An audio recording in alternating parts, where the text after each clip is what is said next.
Are you somebody struggling with their healing journey, wanting to improve your mindset but not knowing where to begin? Or maybe you're a health coach who wants to improve your client's experience. Well, meet Rachel Feldman, the bold, brazen creator of the Health Coach Done For You program. She has been featured in publications from Florida Man and Women magazine to Forbes, the Huffington Post, and more.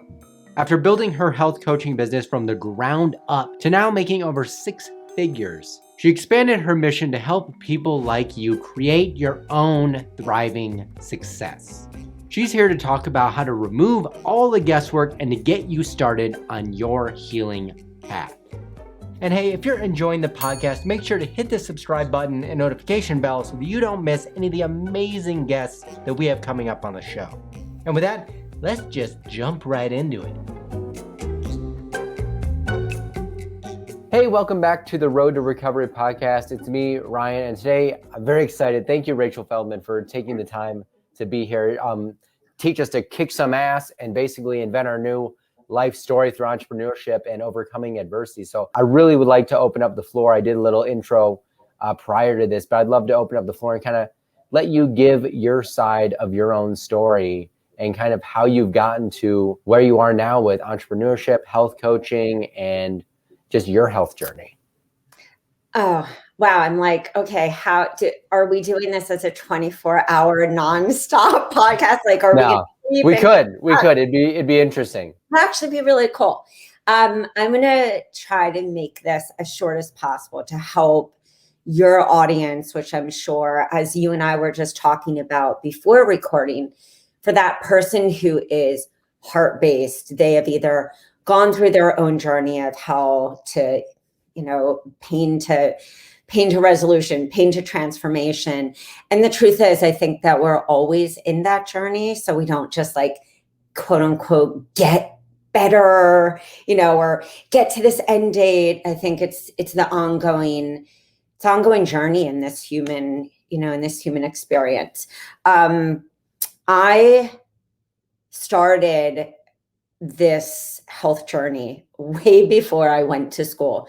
I did attend the Institute for Integrative Nutrition, and that was at that breaking point in my life where I said, that's it. It has taken so much research, so much pain, so much feeling helpless, hopeless at different times.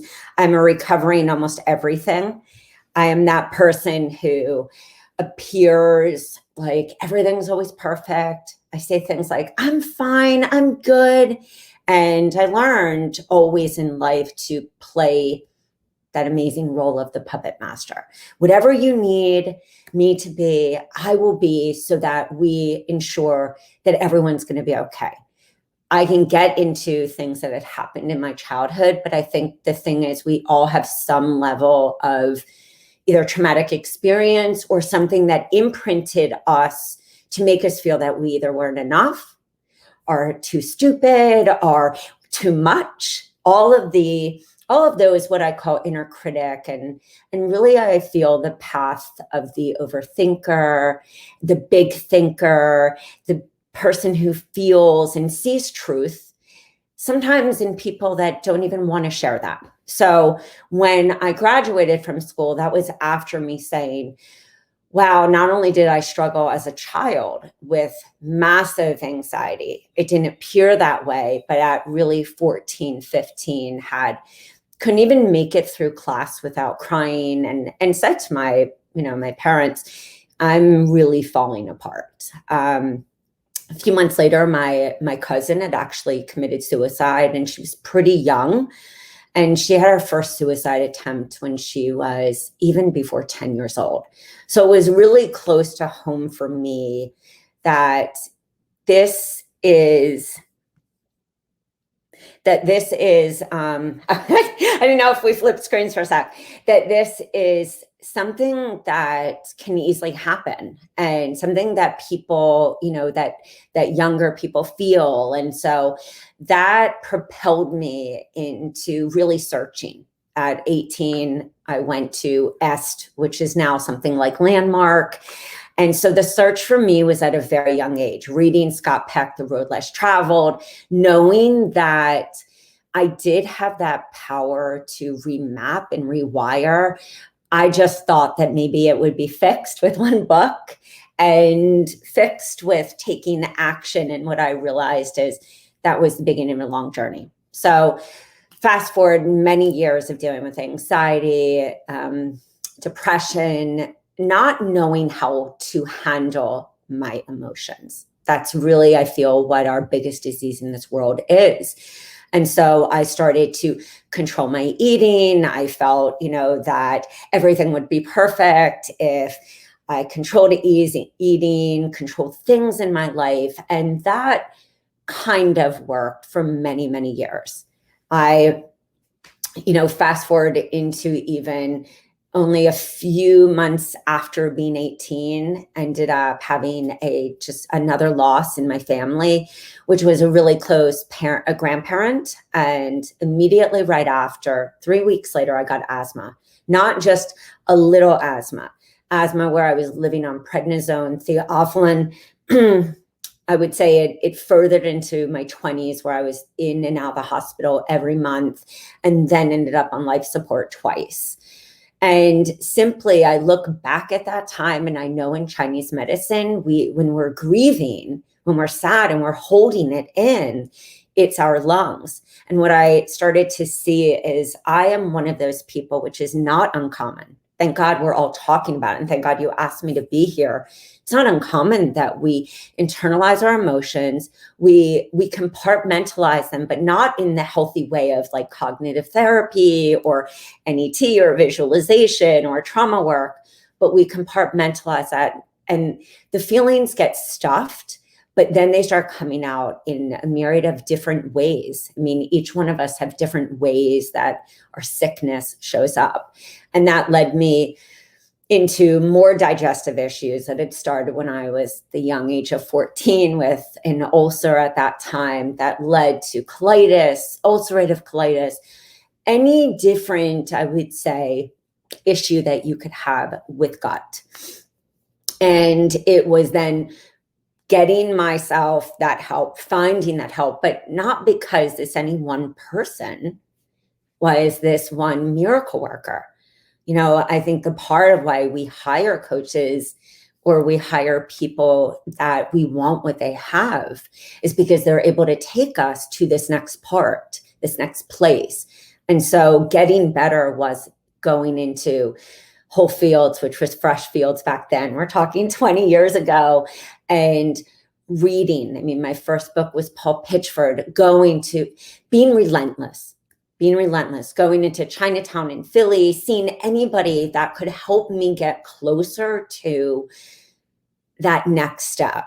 And so when I, thought that I was at that next stage of what I call health, not just in the body, but being really conscious, being really open to negative thoughts, inner critic, imposter syndrome, self-doubt, all those things that I feel in the human heart take us away from our potential and really showing up in the way that we need to. I felt, as we all do, that we get to that place where it's like, whew, I'm not in pain.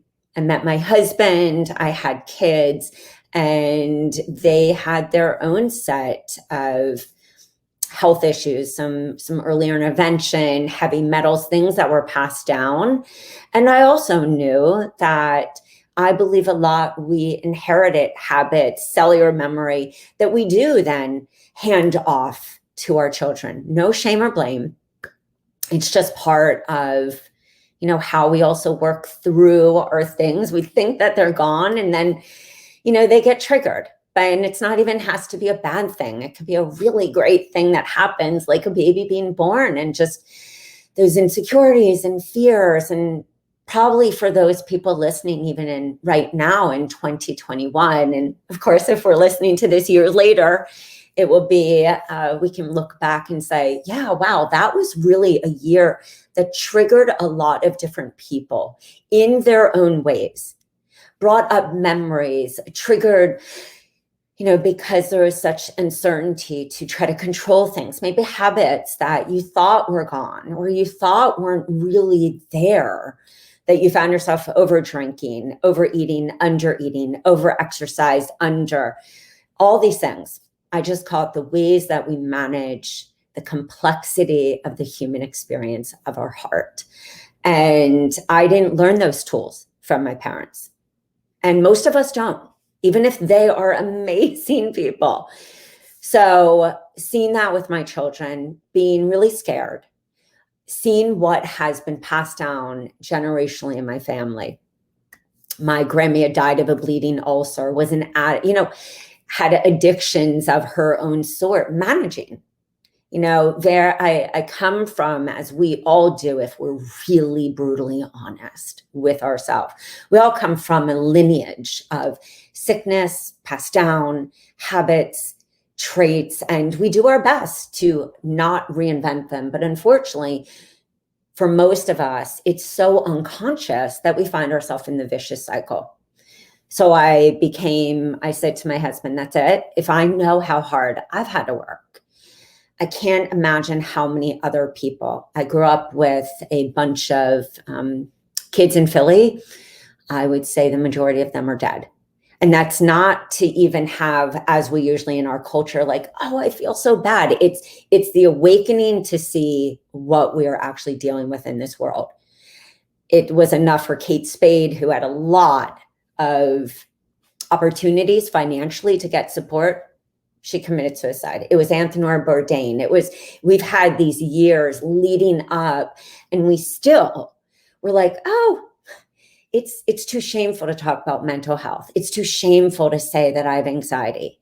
And that's what really propelled me into saying, I'm going to be a coach, because I know that the woman like me is so ashamed that she is not perfect, doesn't have it together, is an over worrier, is an overthinker, because they feel at such intensity. Doesn't mean other people don't.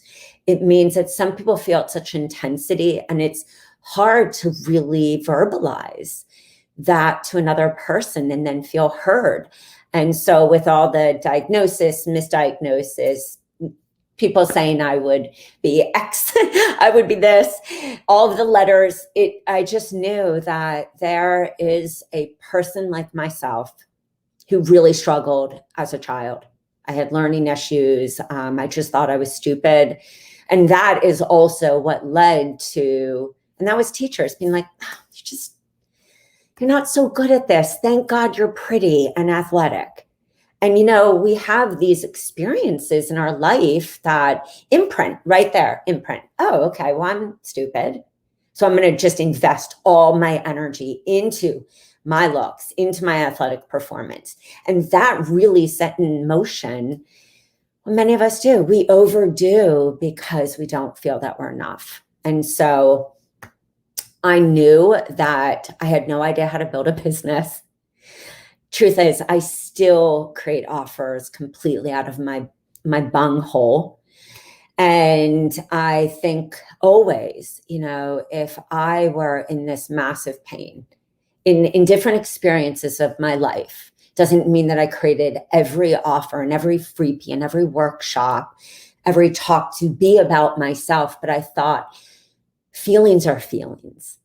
And each one of us, we can't deny, we can't ever judge, oh, you don't feel. No, you're feeling in the way that you do. That feeling is the same feeling as somebody else. There just may be different experiences that are creating the blockages.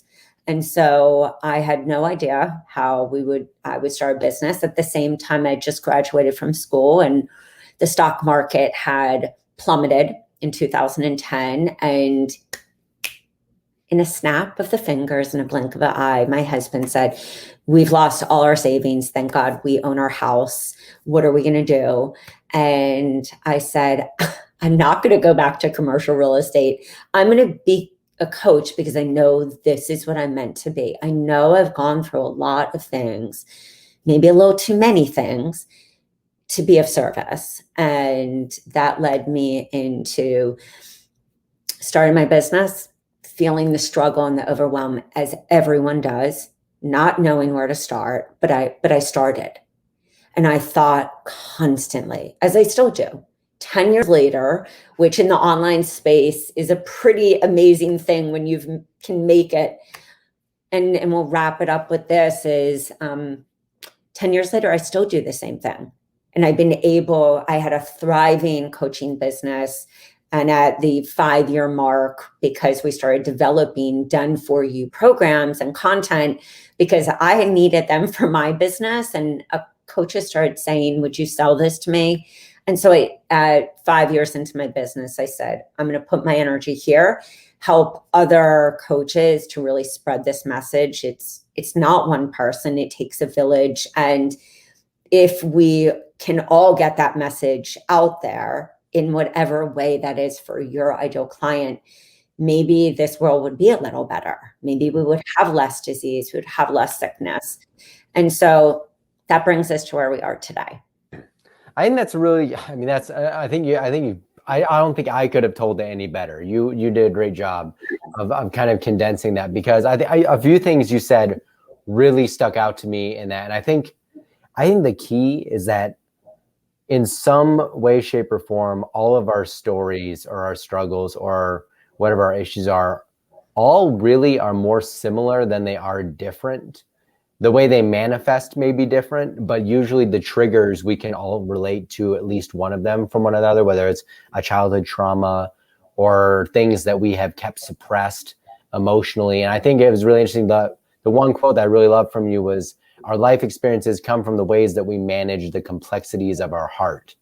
And I'm going to remember that one, because that is so true. It's all about how we've managed our insecurities, our fears, our anxieties. I know people have heard me on this podcast talk about myself way too much with my anorexia, my chronic illness, my anxiety as a child, other traumas like that. These are all compounding factors. And I think the way that now you're kind of giving back to other people that are trying to help people with these things, and the other health coaches, I think it's really important, because like you said, it does take a village. It's not a single person thing. I've been fortunate to meet people like yourself or Valerie Charlin or Dr. Terry Walls, who are doing this type of journey too, but they're also have the very same mindset that it takes a village of people to create an epidemic of health. And I think that's really important. One thing I actually wanted to ask you about was kind of in your coaching experience, and you seem like someone that has taken the time and is now really comfortable with who they are. I think it's all, like you said, it's an evolving process. So it's always going all the time. I mean, I would say this just even before we dive into that question, is because one thing I committed to myself when I came online was to be brutally honest, even to the point where some people will say to me when I post on social media, oh, wow, I really feel so sorry that you're going through that. And so there's a lineage of, messages under, oh, I'm so sorry, I'm really praying for you. And then I'm so blown away always by the direct messages and the personal messages that say, I've been feeling exactly the same way. I'm so scared to talk about this because I'm a coach. And one thing that I promised myself is I would not allow my ego to get in that way. I have massive anxiety. I can go into a state of depression easily, of feeling like I'm not good enough, especially if I make a mistake in what I feel is a mistake. I will, just beat myself up. And a lot of that comes from maybe things that I didn't get. I mean, we never know where our stuff comes, but I didn't ever know how to sit, self-soothe, feel that I did a great job. And so I say that because I feel that we are all on this journey daily.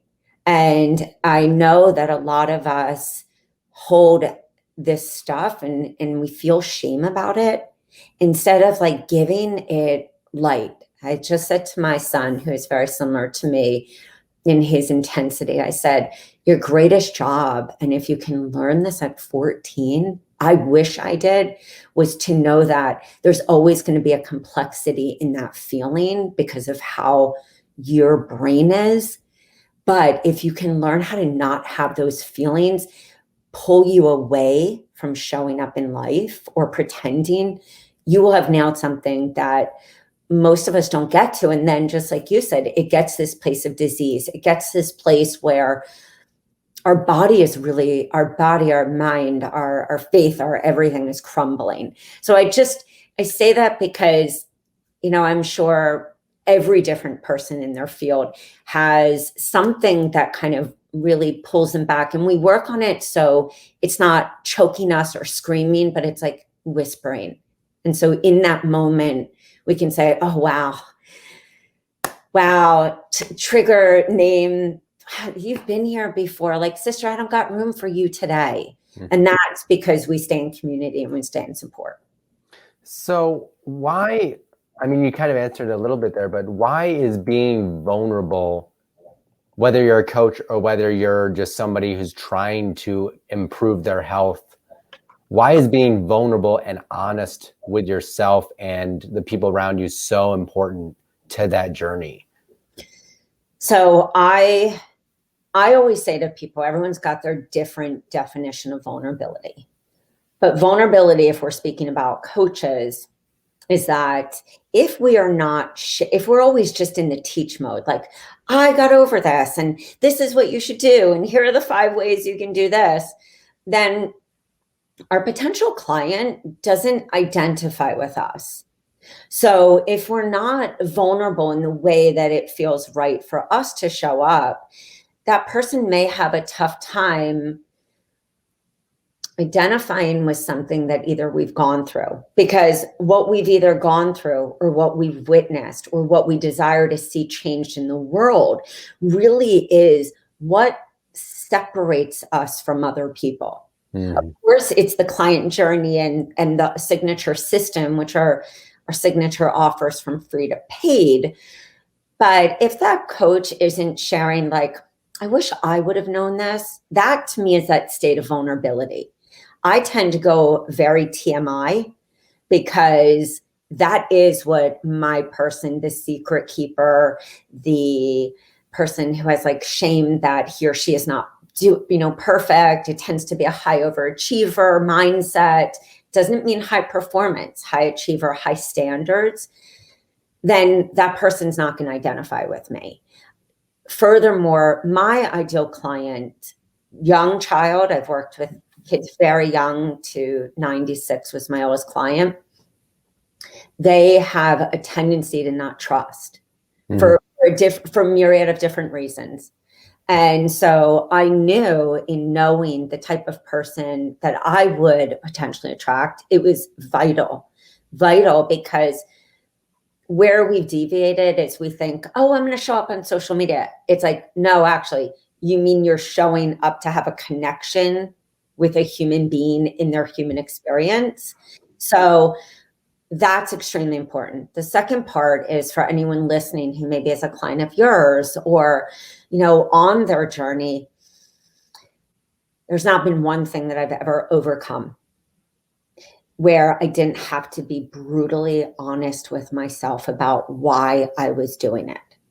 And the why was I not doing the self-care if I even knew? Like, where did this stem from? What is the spider web? And where was this originally like rooted? What was the branch of this? And a lot of exercises that either have been taught to me and maybe I turned them into my own kind of like self-check questions that I ask myself, that has only been the way that I can rewire my brain and also come out of what I really think is that physical sickness that many of us have, because we are in such turmoil where we're not speaking up or we're not saying no. And so to get healthy, I feel that it requires a humility and a compassion for self to actually be able to get down to that really either sad or scary or angry moment where we have to be honest about how that was really impacting and be able to like make the change to who we actually want to be. I'm glad I had you on because I couldn't have said it better. And actually, that's a really good point. My friend Tommy just got here, who's my other co-host.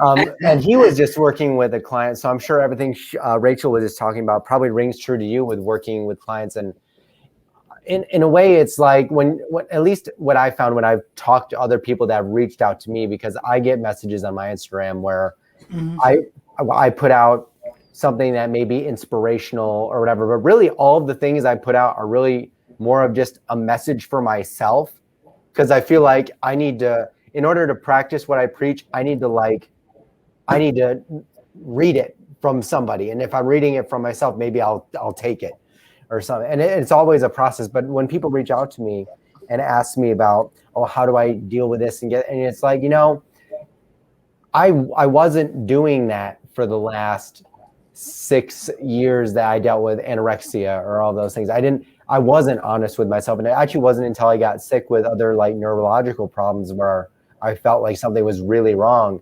that I came to this point where I felt like I needed to be real with myself, that I was not getting better. I didn't tackle any of the hurdles. I went around them. I assumed that just because I looked better in the mirror, I was fine. And then when all of a sudden I started feeling terrible physically, I was like, I didn't do any of the mental work that's actually required. And I think it's funny because the one thing I've noticed when I've either worked with some health coaches or discussed these things with them, whether it's Valerie Charlin, who we'll get on here at some point in the future, or Terry, or Beth Schultz, or a bunch of people, is whenever I talk to other people in the chronic illness community that are really sick and they just can't stand the pain anymore and all this stuff, and they reach out to you and they ask you what helps with the pain, or like what's your diet. It's all these physical things, and it's not tackling the real root of your problem that is deep in here, or in here even. And so, Tommy, I was going to have you talk on that for a minute, because I know you work with a lot of eating disorder clients, and it's probably a very similar story. Yeah, obviously you know yourself, Ryan, and about eating disorders, quite a lot of people reach out to you, but what actually happens is they're reaching out to you and they're giving you the answers that they already actually have in themselves, but they want you to validate them and basically give them permission to do things. Especially with eating disorders, it's like, can I eat this, or should I do this? Or you already know the answer to that, but it's really hard for them, just like you said, to overcome the mental issues, because the food is only part of it. The actual part that you really need to work on is the neural rewiring process to actually really overcome that. I think too, the other thing that's really, at least I found fascinating with my own struggle, is that once you get multiple problems, once you develop like people that have like Rachel yourself, who had multiple different physical ailments going on, along with all this anxiety and fear and stress. And once you have multiple things, it really becomes like a mind F of like, where do I compare? What's at the root of this? Yeah. I would say and I worked with actually a few different doctors who would refer me in as the coach, from girls or women who were coming out of Renfrew or were in inpatient, coming in and then moving into outpatient. And what I realized is a lot of people were like myself. I did want that. And I don't think, and one of the reasons I actually created different client journeys or different systems kind of in my head based on actually a person's personality, I knew that me back then, I was searching for the mindset, but I wasn't capable back then of handling what that pain felt like. And so I did want somebody to say, you know what, let's start with like half the apple. Let's start with this. But and I needed somebody to baby step me to know that it was safe, one, to trust them, two, that I relinquished any amount of control in these areas, that I wasn't going to die, that the world wasn't going to end. And so when I think back to what was the most successful, and I try to explain this to coaches in the way that I was saying, in that vulnerability, is that it's not that our clients aren't committed, it's that they're so scared and overwhelmed. Yeah, totally. And so in that beginning, sometimes I did have to flip it around. I knew that we had to work on the emotional. I knew we had to work on a myriad of different issues or memories or, all that dysbiosis of the mind and the body. Mm-hmm. But sometimes they weren't ready because the biggest thing that was, the elephant in the room was somebody failed you. And so you have no trust, or something happened. And it was the one thing that imprinted you to say, it's okay, I've really got to depend on myself. And then that gets carried. And I feel like that I know for the people, I'm sure you guys have your experience for people you've worked with, that usually tells me, okay, so I've got to really stay in that beginning, like hour by hour. And then there will have that moment where the heart just breaks wide open and you're like, oh, we're ready, and I feel like that's another part of the journey, but it's all necessary. Does that make sense? Absolutely. Yeah. I think that's one thing that I've found that really frustrates me about inpatient services. I feel that they always get people in basically just to put weight on them and then sending them back out into the community with the same problems that they had when they originally went in. So it's just like a endless cycle, really. And I feel it's really, really important to, obviously, like you said, to really work on the mental issues that's causing the problems, because you're not going to have full recovery until you do that. Yeah, I think something that we've talked about a little bit is building trust with people that you're working with. And so that's kind of something that I wanted to ask you about, Rachel, in your experiences, because every client is different. So obviously it's not going to be a black and white answer, but how can we help develop that trust, whether it doesn't have to be a client, but like with a friend that you're trying to reach out to and get them to open up? How can you rebuild that trust when they've kind of gotten so lost within themselves, I know for myself what has always worked, because one thing that I feel for, I call it the gutsy persona. This is that person who is, man, they are the one that is the big thinker when they're even very young. They're the one that's like, they see so much possibility everywhere, and it's like so full with just excitement. But maybe the people around them or, doesn't lift that up, doesn't know kind of how to hold space for that individual's excitement for life or their love or how hard they feel. And it kind of makes others scared. So I always say that it's going back and kind of thinking, well, if you don't want a person because that person usually feels judged, if someone's like, so this is what we're going to be doing, or why aren't you opening up? I mean, I'm seeing on social media that you're saying that you're so upset, and they're like, I'm fine. And we all know what fine really means. But I always think back to how I really developed not only my business, but would talk to people. And I would always start off and say, it seems that you're really struggling in this area. And like, I totally get it because this is what I went through. Or I remember when I felt this, I felt the following, and I was like doing this. I mean, of course, we're just going to say doing this behavior, but I would help them to open that wall by really listening. And I think one of the biggest parts of the system, the machine, that makes me enraged, it really is. It's not even sad. It's like enraged, is that we have a lot of people who don't listen. We have a lot of people say, well, you shouldn't be feeling that way. Oh, you don't need that. No. Oh, you don't need this therapy dog. You should have let this go. It's like, that's, I think, where we are chronically not listening to people, not hearing them. And I feel that is a break in the system across the board.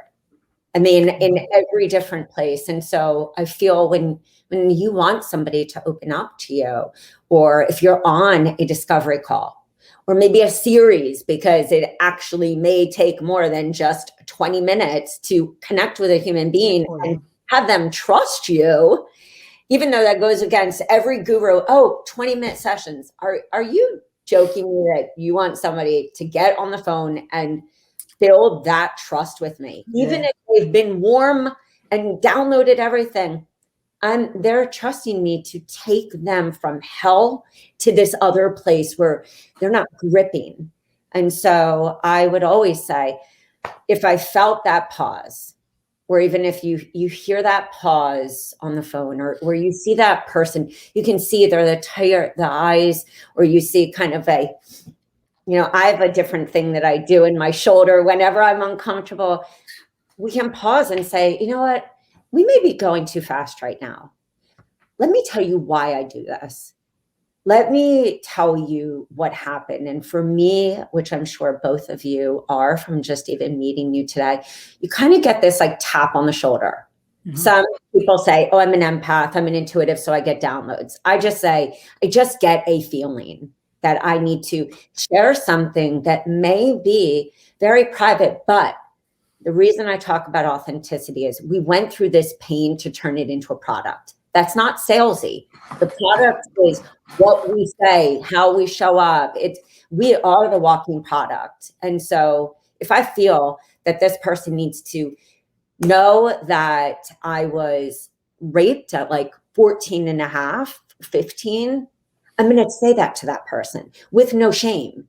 And that's the part, Ryan, we were talking about in the beginning, where it's like, you have to get to a place where like, I am building this business and this has nothing to do with me. This is about saving lives and helping somebody, either planting the seed. You are not alone. Maybe this happened to you, your daughter, your sister. Maybe you're looking at this person and you're judging, oh, this person has an eating issue. This person's overeating, binging. Stop and say, why?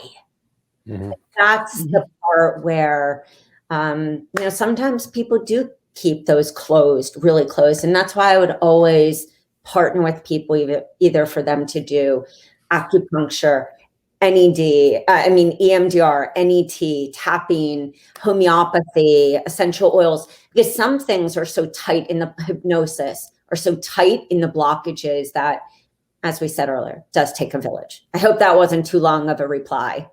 I totally agree with that, because I won't mention a name, but there's a client I've actually got, and I've been with him roughly 6 months.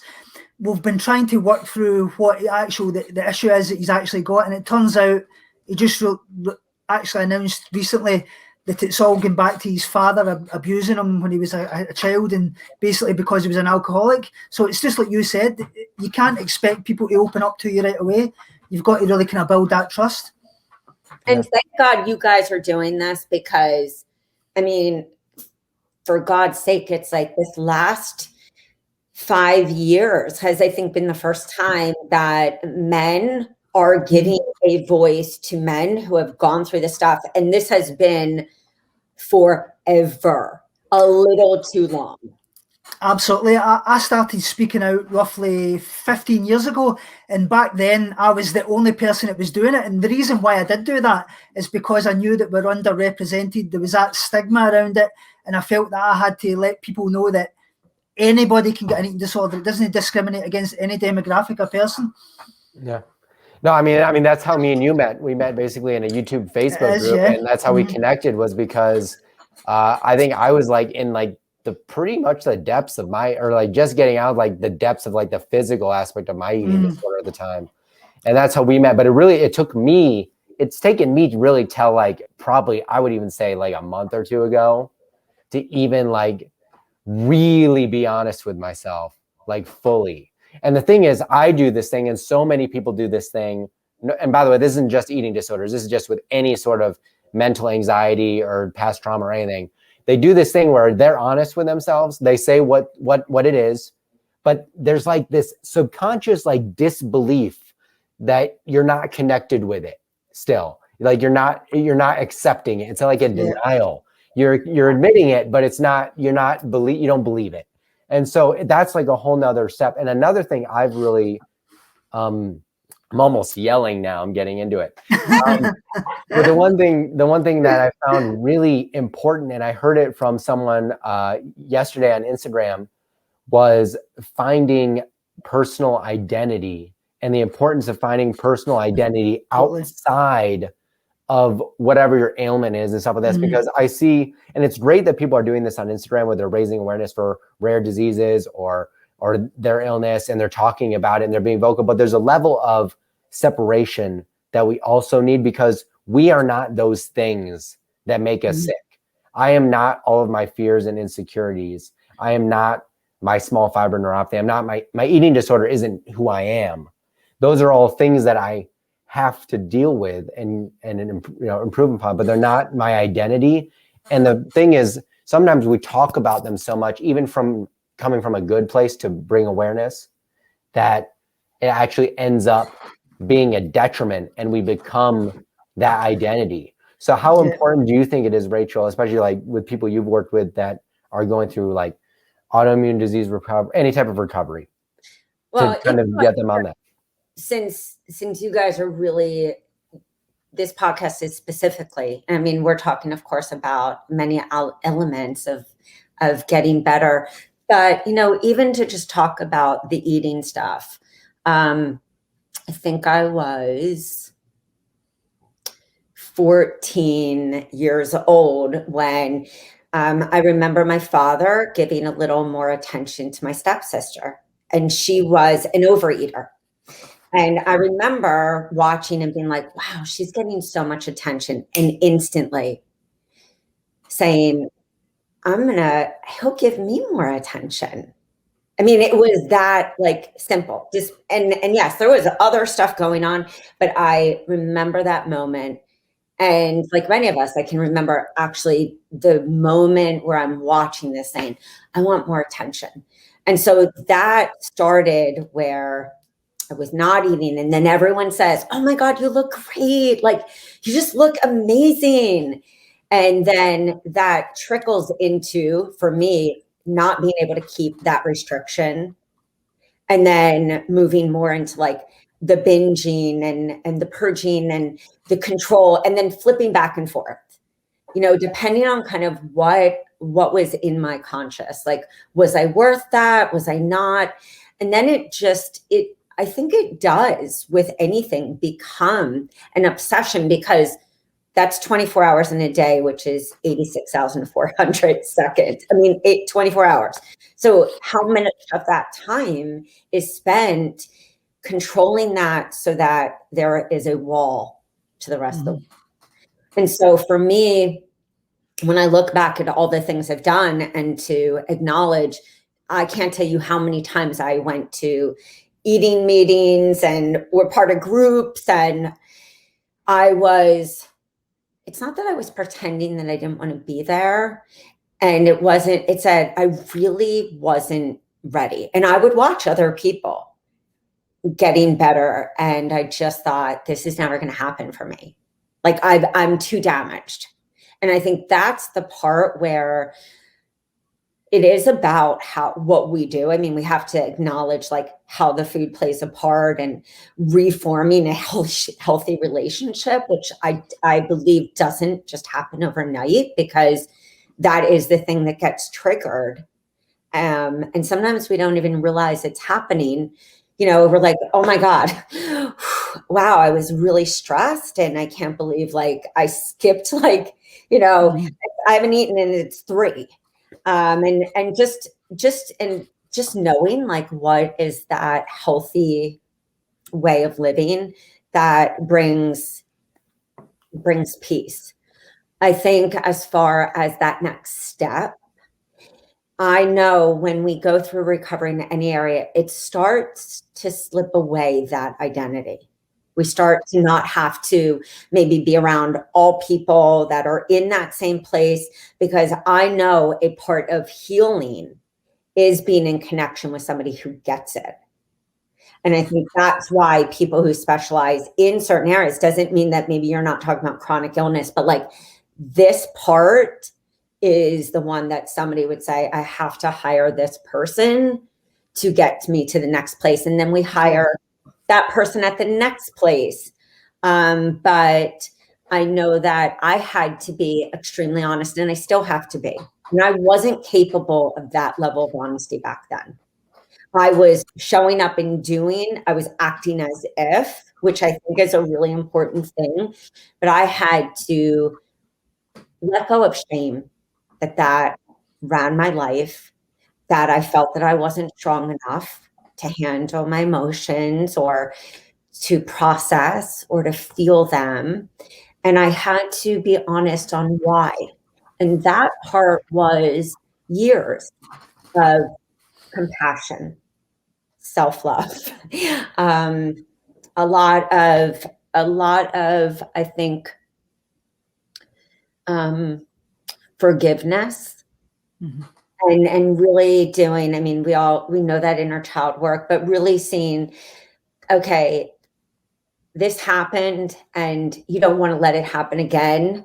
So what is this really about? And I think that's that third step where you're like, oh, so it wasn't about the eating. It's about that inability to handle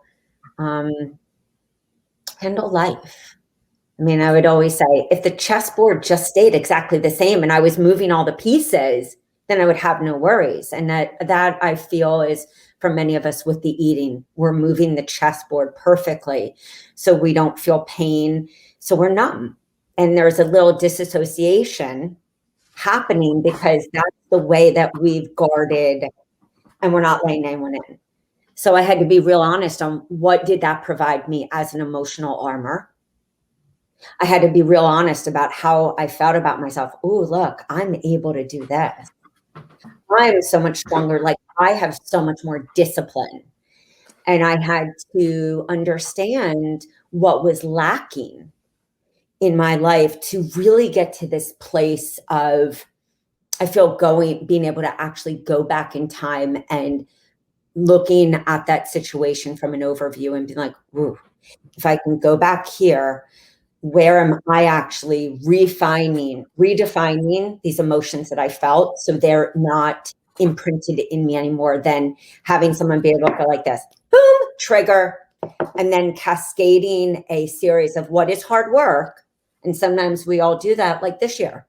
I think we've all needed to be in the hard work zone because many of us were like, wow, this is a little more than we ever anticipated. And we don't want to go back. And if we do, we want to, I don't mean go back, but we want to be honest, like, oh, that was a really crappy week. And now what do I need to be honest with myself about? Mm-hmm. No, I mean, wow. I mean, it all goes back to like, it all goes back to being honest with yourself, like at the end of the day, like all of these things. And it goes back to like also your own self-willingness to want to improve. And I think, yeah, the chess piece, puzzle piece kind of analogy was really good because that's exactly what it is. It's what parts of my life can I control because I just feel so chaotic with everything else. And I think if you ask anybody about their story, a lot of the problems surface when they're in this moment of complete disarray in their life. And they're like, what is the one thing that I know I can control at the flick of a switch? And that can be food. It could be a lot of things, but food is a really big one. I see that all the time. And I will say, oh, I'm so sorry. Oh, no, you go. Sorry.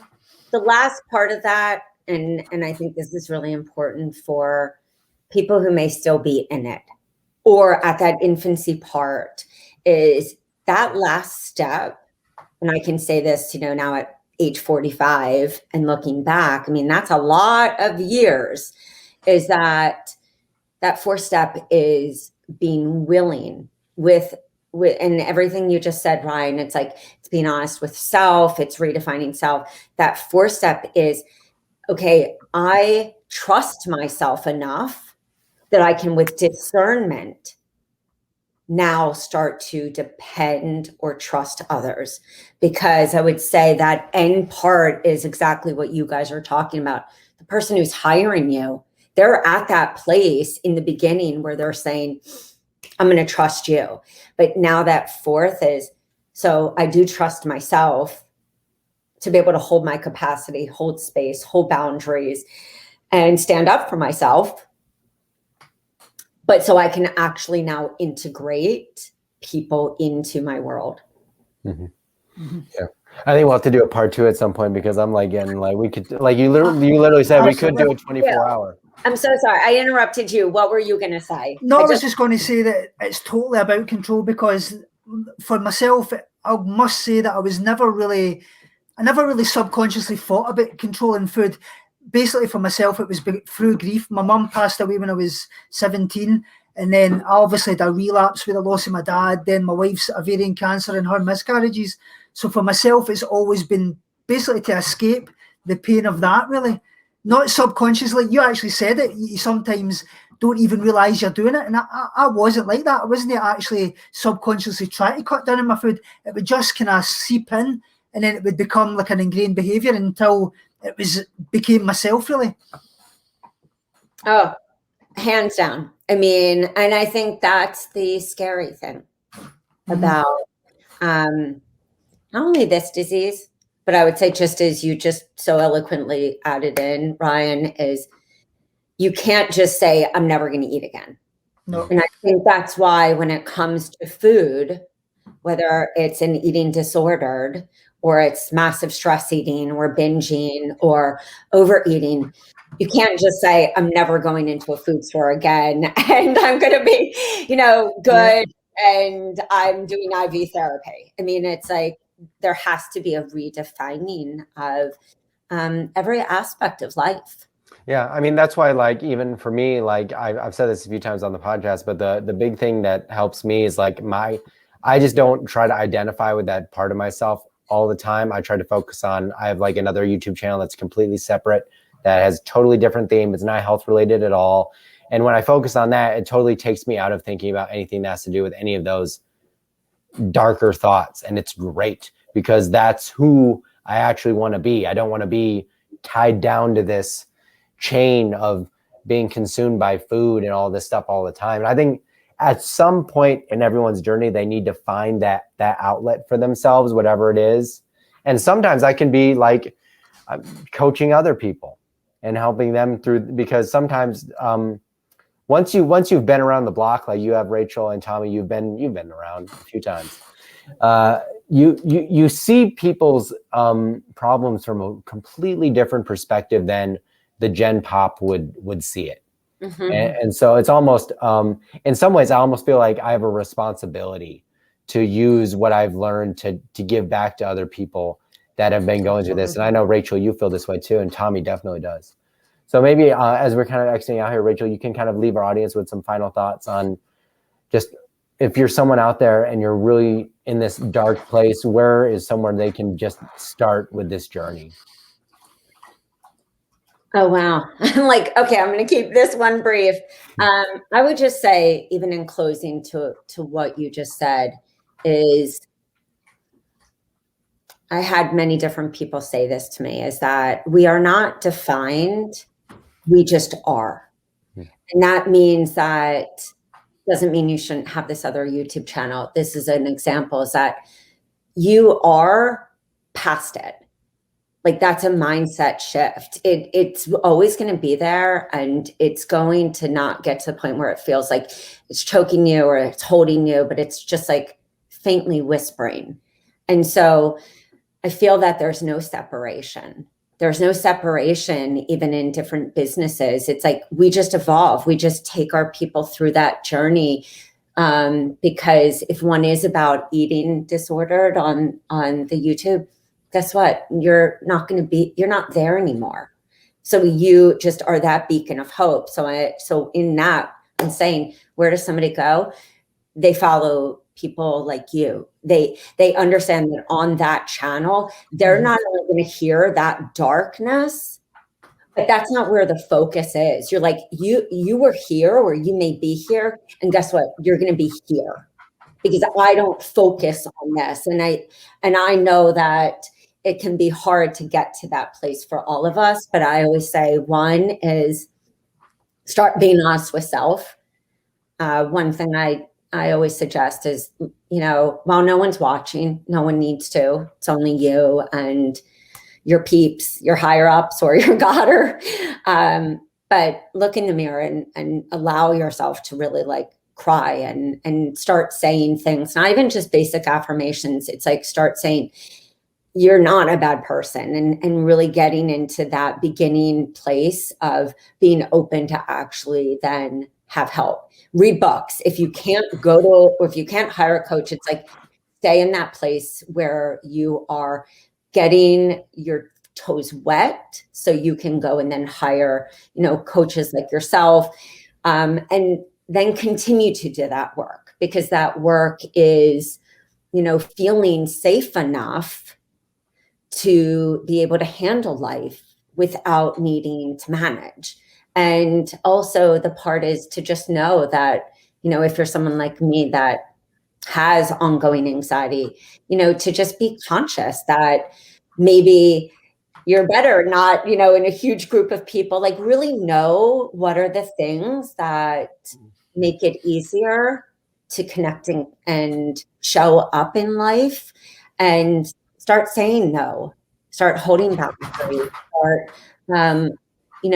identifying what could be those triggers, family situations, and then find that person that you can be honest with and let it out, really let it out, give a voice to the sickness, because when we do that, we step on to the path of faith and not fear. We step onto the path that we're going to get better. And I would just say, for anyone, it's like, sometimes you do take 10 steps forward and 25 back, but they're necessary to get to that next. And so just, if you fail forward, pick yourself back up, and give yourself a little compassion hug, even if it's not the greatest hug, but it's better than just sitting in that zone where we say, I'm never going to get better.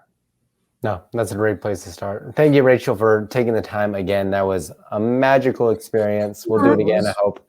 And everything that we need to know, all of Rachel's information will be in the description. Go check her out, go follow her, go take some of her courses, all that stuff. It's all great. It's all great. So go check her out. That's all down there below. And we will see you guys in the next one.